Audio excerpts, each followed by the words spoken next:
Էս սանոտ բանա։ Ուրեմն մարդ կա, որ էս մուրճը ժողովրդի վրա ճոճում ու սպառնում է։ Էսի այսօրվա Հայաստանի խորհրդանիշն է սեփական ժողովրդի վրա մուրճ ճոճելը, սեփական ժողովրդին նստեցնելը։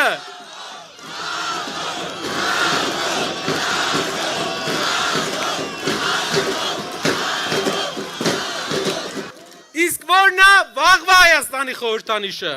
Էս մուրճը տամ։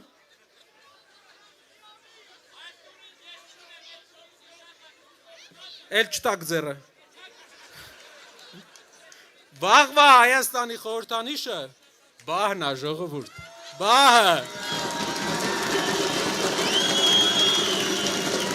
Բահը շինարարության մասին է։ Բահը կառուցելու մասին է։ Մեր երկրում հողատարածքների կեսը 200,000 հեկտար անտեր է, 8 տարում 40,000 հեկտար անտեր է մնացել։ Վաղվա Հայաստանը, ուժեղ Հայաստանը ծաղկացնելու այդ հողերը, այդ գյուղերը կառուցելու է։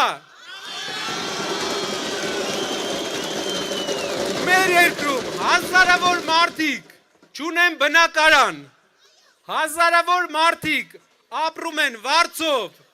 Արցախից բռնի տեղ անվածները չունեն բնակարան, Գյումրիում երկրաշարժից տասնյակ տարիներ հետո Սպիտակում չունեն բնակարան։ Ինչպես են կառուցելու այդ բնակարանները, ինչպես են կառուցելու 20,000 բնակարան։ Բավ! Այստեղ ես բերել եմ օգտագործած բահ, ոչ թե խանութից նոր։ Նոր չաշխատած բահերը մեզ պետք չեն։